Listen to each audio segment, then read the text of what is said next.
حي على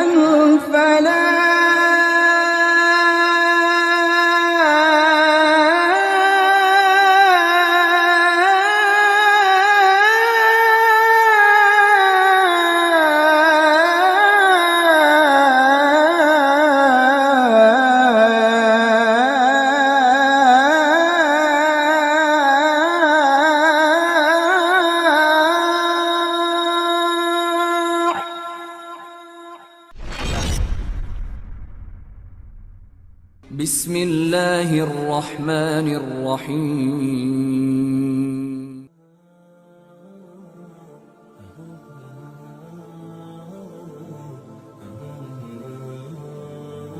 Hadirnya kesempurnaan risalah Islam di dunia adalah berawal dari turunnya sebuah wahyu yang diabadikan Al-Quran dalam surah Al-Alaq ayat 1-5 dan diawali dengan kalimat Iqra yang berarti bacalah. Peristiwa yang bertepatan dengan bulan Ramadan tahun 610 Masehi ini menjadi pembuka atas seruan, perintah, dan tugas ilahiyah kepada Nabi Shallallahu Alaihi Wasallam yang kemudian ditujukan kepada seluruh umat manusia.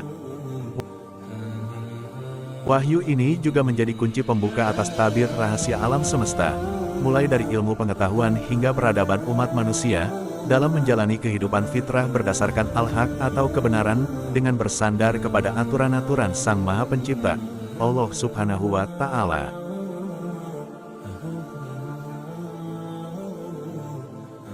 Sebelum diangkat menjadi nabi dan rasul, Muhammad Shallallahu Alaihi Wasallam memiliki kecintaan untuk mengasingkan diri dari kaumnya yang jahiliyah, di Gua Hiro, yang terletak di Bukit Jabal Nur, yang kurang lebih berjarak sekitar 7 km dari kota Mekah, untuk melakukan tafakur. Hingga ketika beliau berusia sekitar 40 tahun, Allah mengutus tokoh langit, Jibril alaihi salam, untuk menyampaikan wahyunya kepada beliau, yakni surah Al-Alaq, ayat 1-5, yang diawali dengan kalimat Iqra, yang artinya, bacalah.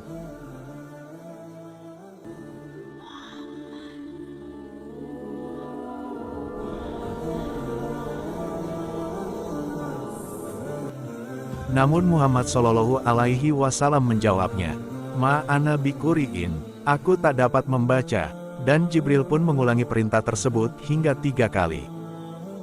Namun Nabi Shallallahu Alaihi Wasallam tetap tidak menyanggupi dari setiap perintah yang diberikan oleh Jibril. "Ma aqra, apa yang harus dibaca?" Demikian pertanyaan balik Nabi Shallallahu Alaihi Wasallam kepada Jibril. Karena memang tidak terdapat riwayat yang menyebutkan bahwa terdapat objek yang harus dibaca oleh Nabi Shallallahu Alaihi Wasallam. Maka Jibril pun melanjutkannya. Iqra bismi rabbikal ladzi khalaq. Bacalah dengan nama Tuhanmu yang telah menciptakan, yang juga merupakan ayat pertama dari surah Al-Alaq. Dan kemudian Jibril pun melanjutkannya hingga ayat kelima. Khalaqal insana min 'alaq. Dia telah menciptakan manusia dari segumpal darah. Iqra wa rabbukal akram. Bacalah, dan Tuhanmulah yang maha mulia.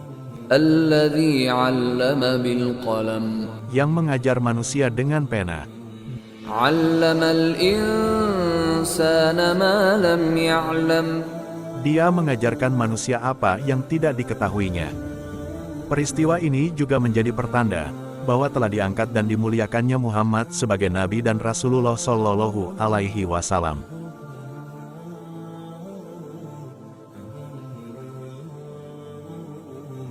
Disebutkan dalam Al-Quran bahwa Nabi Shallallahu Alaihi Wasallam adalah sebagai seorang yang ummi, yang banyak diartikan dengan buta huruf, seperti yang tertera pada Quran Surah Al-A'raf ayat 157-158 dan Surah Al-Jumu'ah ayat 2. Namun jika dilihat dari latar belakang Nabi Shallallahu Alaihi Wasallam yang bergelar Alamin, yang juga merupakan seorang saudagar sukses, alim, dan berilmu, maka bisa dipastikan bahwa sesungguhnya Nabi Shallallahu Alaihi Wasallam bukanlah seorang yang buta huruf secara harfiah. Adapun pada Quran Surah Ali Imran ayat 75, makna daripada kata ummi dalam ayat-ayat ini adalah merujuk kepada para bangsa Arab, khususnya para ahli kitab, yang belum pernah mendapatkan wahyu sebelumnya. Begitu juga dengan Muhammad Shallallahu Alaihi Wasallam. adalah seorang nabi berkebangsaan Arab, yang juga termasuk ummi, atau orang yang tidak pernah mendapatkan wahyu sebelumnya. Sedangkan ayat Quran yang menyatakan bahwa Nabi Shallallahu Alaihi Wasallam bukanlah seorang yang buta huruf, dapat dilihat pada Quran Surah Ar-Ra'd ayat 30, Surah Al-Isra ayat 106, dan Surah Al-Bayyinah ayat 2. Jika mengacu kepada kamus-kamus, kata Iqra sendiri adalah disebutkan berasal dari kata karoa, yang memiliki beragam makna. Di antaranya adalah membaca, menganalisa, mendalami, merenungkan, meneliti, menyampaikan, dan berbagai sifat keilmuan lainnya, termasuk sifat keilmuan internal bagi diri sendiri, juga keilmuan eksternal yang menyikapi alam semesta. Maka dengan begitu luasnya cakupan makna dari kata Iqra, yang ditujukan kepada Rasulullah, termasuk juga umat manusia setelahnya, yang merupakan satu-satunya makhluk yang dianugerahi potensi keilmuan, maka hal ini akan menjadi kunci pembuka tabir rahasia-rahasia semesta alam dalam membangun peradaban kehidupan manusia berdasarkan al-haq, atau kebenaran yang berasal dari zat ketuhanan yang esa. Layaknya Nabi Shallallahu Alaihi Wasallam, yang telah berhasil membangun dan menyebarkan fitrah risalah Islam kepada dunia, hingga menghantarkannya kepada puncak keemasan peradaban umat manusia. Yang juga telah tercatat oleh sejarah, bahwa pada periode abad ke-7 Masehi hingga abad ke-19 Masehi, risalah kesempurnaan Islam telah berkembang pesat hingga menguasai hampir 2/3 dunia, dan menjadi pusat peradaban dunia yang memimpin di segala bidang, seperti sains, teknologi, fisika, astronomi, kedokteran, biologi, perdagangan, ekonomi, hingga militer.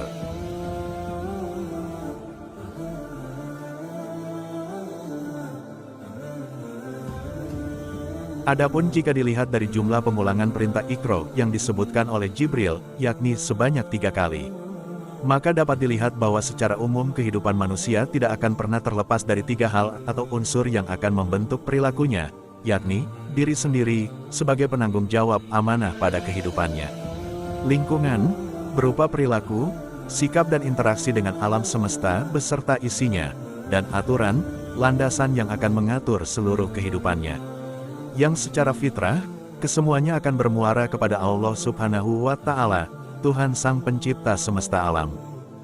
Dan apabila ketiga hal tersebut dikaitkan dengan perintah Iqra yang ditujukan kepada Nabi dan umat manusia akhir zaman, maka Iqra akan dapat dilakukan dalam bentuk analisa yang bersifat muhasabah dari ketiga unsur tersebut. Baik Iqra pada fitrahnya aturan yang telah diterapkan, Iqra pada fitrahnya sikap dan perilaku atas lingkungan, alam dan masyarakat yang mengikuti aturan tersebut, dan Iqra pada fitrahnya diri sendiri, yakni sang pemilik akal, sebagai pelaku yang menjalankan aturan tersebut. Apakah memang murni telah sesuai dengan fitrah ilahiyah, atau masih mencampur adukkan dengan nafsu di dalamnya? Sebuah pertanyaan yang hanya dapat dijawab oleh diri sendiri. Iqra, dengan nama Tuhanmu yang telah menciptakan. Wallahu a'lam bishawab.